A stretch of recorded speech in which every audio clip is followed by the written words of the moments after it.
राम के नाम पे वोट मांगो तब तो ठीक है, जो राम के नाम पे घोटाला कर रहे हैं वो सबसे बड़ा काम है ना, वो जनता के सामने आ गया। रही बात जंगल राज की बात, तो जंगल राज तो समाज में हमेशा व्याप्त रहा है और रहेगा। इसको कोई खत्म करने वाला ना पैदा हुआ है और ना भविष्य में पैदा होगा। और नीतीश कुमार को भाजपा ले डूबी, खत्म कर दी नीतीश कुमार को, भारतीय जनता पार्टी ने पी गई। क्या लगता है कि एंड टाइम पे नीतीश भी आ जाए इंडिया गठबंधन में? नहीं, तेजस्वी यादव की सरकार बनेगी, मुख्यमंत्री बनेंगे। हाँ, 2-4 सीट जो पाएंगे नीतीश कुमार इन्हीं के साथ आ जाएंगे। सत्ता में तो क्राइम करने वाले जितने एमपी एमएलए हैं 99% आपको जो है जो अपराधी प्रकृति के थे। ये अटल बिहारी वाजपेयी जी ने कहा था कि कभी भी हमसे मदद मांगने के लिए, बचाव करने के लिए सत्ता लोग आते थे। नमस्कार, मैं हयात अब्बास और आप देख रहे हैं 4 PM न्यूज़ नेटवर्क। देखिए, बिहार में वोटिंग हुई है पहले फेज़ की और बम्पर वोटिंग हुई है और कहा जा रहा है कि महागठबंधन की काफ़ी लहर वहाँ देखी गई है। इसके बावजूद कि वहाँ पर वोटिंग के लिए लोगों को रोका जा रहा था, बूथ कैप्चरिंग की जा रही थी, फिर भी वोटिंग लोगों ने की है, ज़्यादा से ज़्यादा वोटिंग की है। और इस बार सब सारे चुनाव के मद्देनज़र रखते इस बार बिहार में वोटिंग परसेंटेज बहुत ज़्यादा बढ़ गया है। लोगों के बीच जान लेते हैं क्या माहौल है, क्या बदलाव होगा सर बिहार में। देखिए, मेरा मानना है कि बिहार को बहुत कुछ एनडीए ने जंगल राज से तो मुक्त किया ही है और डेवलपमेंट भी हुआ है और मोदी का मैजिक चलेगा। मोदी जब भी रैली करते हैं या अमित शाह रैली करते हैं तो उसका असर दिखाई देता है। रैलियां तो सर खाली हो रही हैं, वहाँ पर कोई लोग नहीं है। क्या लग रहा है बिहार में परिवर्तन होगा, माहौल बदलेगा कि नहीं? देखिए, रहेगा तो कोई बिहारी ही स्थानीय रहेगा। भारतीय जनता पार्टी का गुजरात से आयातित तो नहीं बनेगा, ये तो निश्चित तय है।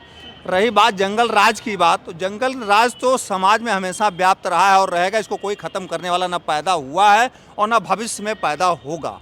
नीतीश कुमार ने सिर्फ इतना किया कि बढ़िया व्यवस्था बैठाई और उन्होंने जो वहाँ जंगल राज फैलाने वाले लोग थे उन लोगों को सत्ता में ला करके विधायक और एमपीज बना दिया उन्होंने। ये इसलिए कर दिया, क्राइम करने वाले आप कह रहे हैं सत्ता में तो क्राइम करने वाले जितने एमपी एमएलए हैं 99% आपको जो है जो अपराधी प्रकृति के थे। ये अटल बिहारी वाजपेयी जी ने कहा था कि कभी भी हमसे मदद मांगने के लिए, बचाव करने के लिए सत्ता लोग आते थे, फिर उनसे हम मदद लेने लगे कि जो है हमारी मदद करिए इलेक्शन जिताने में। फिर वो खुद ही इलेक्शन जीत करके आने लगे। तो पंडित अटल बिहारी वाजपेयी ने संसद में कहा था, तो ये कोई नई बात नहीं है। और उसी पद चिन्हों पर चलते हुए भारत के सारे अपराधी आ करके सत्ता में आ गए और वो ठेकेदार के रूप में कर रहे हैं और शोषण कर रहे हैं जनता का। ये जंगल राज हमेशा कायम ही रहेगा। ये क्या 10,000 रुपए जो मोदी ने वहाँ बांटे हैं, तो क्या ये कोई जादू वादू चलेगा या नहीं चलेगा? देखिए, मोदी ने कोई पैसे थोड़ी बांटे हैं।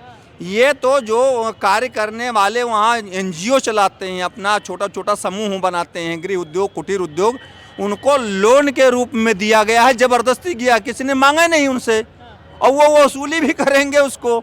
तो ये समझने की बात है, जनता समझ चुकी है कि जो हमें दिया जाएगा वो लोन के रूप में दिया जा रहा है और हमें उसकी भरपाई भी करना है ब्याज के साथ में। तो ये कोई एहसान नहीं किया है, ज़बरदस्ती दिया गया है। जनता इस पर ज़रूर करेगी और अपने बच्चों को अमीरी गरीबी से उठाने के लिए, नीचे से ऊपर बढ़ाने के लिए और उनके उच्च शिक्षा के लिए, खान पान की व्यवस्थाओं के लिए, शादी ब्याह की व्यवस्थाओं के लिए निश्चित तौर पर बदलाव चाहती है। 20 साल में बदलाव नहीं हुए। 20 साल क्या, हम कहते हैं कि करीब 40 साल से बदलाव नहीं हुआ वहाँ पर। जो भी रही सरकारें, मैं ये नहीं कहता केवल इन्हीं के लिए, लालू यादव भी इनके साथ मिलकर के लड़े हैं और लालू यादव का खुद भी रहा है, तो ऐसा नहीं रहा जितना डेवलपमेंट हुआ। बाकी सरकारें सड़कें बना रही हैं, सड़कें बनाने में क्या है, उससे लाभ जनता को मिल रहा है क्या? उसका लाभ तो बड़े पूंजीपतियों को मिल रहा है जिनका सामान आसानी से पहुंच रहा है। जनता तो वो गरीबी की मार झेल रही है।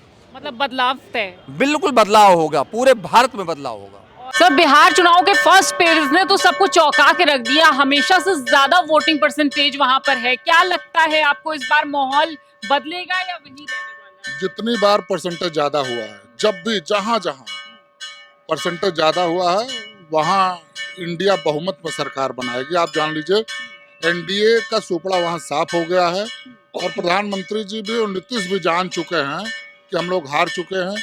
क्योंकि ऐसा हुआ ना कि छठ पूजा और दीपावली में लोग आए और उन्होंने मन बना लिया था कि अब की बार भारतीय जनता पार्टी और नीतीश की सरकार को हटा देना है, और वो लोग हटा के वोट कर दिए हैं और बचा हुआ वोट अब दूसरे चरण में करेंगे और पूरी तरह से इनको क्लीन स्वीप करेंगे। अब की बार ऐसा इंडिया मैंडेट देगा कि लोग देखेंगे, चौंकाने वाला होगा। इस तरह से होगा ना कि सुपड़ा साफ हो जाएगा। अब भारतीय जनता पार्टी और नीतीश कुमार की पार्टी का एकदम से जमीन से नस्तनाबूद हो जाएंगे। और वैसे भी तो नीतीश कुमार तब अगर उनका मुख्यमंत्री पद हटा तो मुझे लगता है कि वो तो या रांची में भर्ती हो जाएंगे या आगरा भर्ती हो जाएंगे, या तो वो चले ही जाएंगे। और अब बिहार में 20 सालों तक लगातार इंडिया की सरकार रहेगी, तेजस्वी मुख्यमंत्री होंगे और बहुत ही अच्छा वो वहाँ का डेवलपमेंट होगा, वहाँ लोगों को रोजगार मिलेगा। जितना भी उन्होंने वादा किया है सब पूरा करेंगे। देखिए, हाइड्रोजन बॉम्ब की बात कही थी, राहुल गांधी ने सबूतों के तौर पे पेश भी किया, लेकिन फिर भी बिहार में जब फर्स्ट फेज वोटिंग हुई तो वहां पे ये घटनाएं जो वीडियोस आई सामने कि उनको वोट से रोका जा रहा है, वोट देने से बूथ कैप्चरिंग की जा रही है। क्या लगता है फिर भी वोटिंग हुई? देखो ऐसा है, जनता वहाँ 90% जाग चुकी है। अब वहाँ पे यही चल रहा है, भाजपा हटाओ देश बचाओ वाला अभियान चल गया।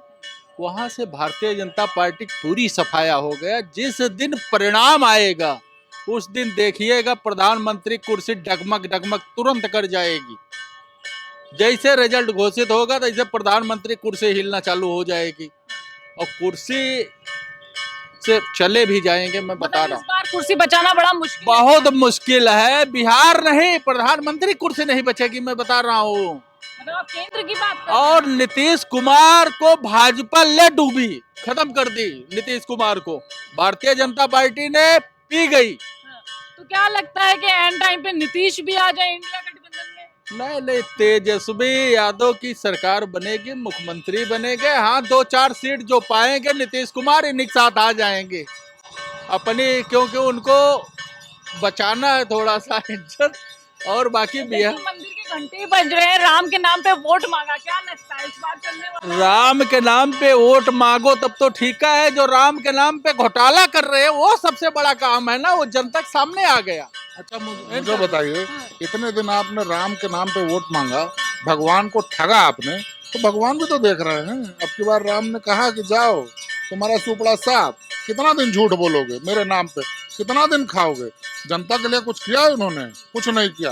इस तरह का जंगल लाल, आपने आनंद सिंह को देखा मिड चुनाव में हत्या कर दी और आप जंगल राज कहते हो? इस तरह का जंगल राज तो कभी था ही नहीं, चुनाव में इस तरह हत्या होना। बिल्कुल। इनके मंत्री ललन सिंह कहते हैं कि हम दलित और पिछड़ों को वोट भी नहीं करने देंगे, लेकिन वोटिंग हुई है। इनके कहने से नहीं होता, प्रभु श्री रामचंद्र जी बैठे हुए हैं। एक चीज बताइए, अगर ये मंदिर का निर्माण हम करवा रहे हैं, अगर इसमें हम खा रहे हैं, घोटाला कर रहे हैं, तो प्रभु राम जो है हम ही को लात मारेंगे, दूसरे को तो नहीं मारेंगे, दूसरे के ऊपर कृपा बरसाएंगे। अयोध्या जैसी जगह में क्या दशा हो गया आप सोचिए। अयोध्या में राम मंदिर इन्होंने कहा हम बनवाए हैं, अब राम मंदिर के नाम पे तुम वहां से लूट लिए भगवान का, तो भगवान लात मार के भगा दिए तुमको। अवधेश प्रसाद को जो है सांसद बना दिए। ये तो 1990 से ये लोग भगवान राम के नाम पे भारतीय जनता पार्टी और विश्व हिंदू परिषद चंदे खा रही है, उसका कोई हिसाब किताब नहीं। मतलब 1990 से देश विदेश में, यही नहीं, मॉरिशस, कनाडा, अमेरिका, कहाँ हर जगह से चंदा लेके मंदिर निर्माण के लिए उन्होंने पैसा लिया और उससे उन्होंने पार्टी का निर्माण किया। ये तो बाद में सबने, जनता ने पैसा दिया तो मंदिर बना, कोई भारतीय जनता पार्टी के पैसे से नहीं बना है। और ना इसमें भारतीय जनता पार्टी का कोई निहोरा है। कोर्ट ने कहा, जनता ने पैसा दिया, बन गया। और ये कहें कि भगवान राम को ये लाए हैं, तो ये भगवान राम की वजह से ये आए थे, और भगवान राम की वजह से ही ये जाएंगे। और इनका अब सुपड़ा साफ हो चुका है, अब ये जाएंगे, इनकी विदाई तय है।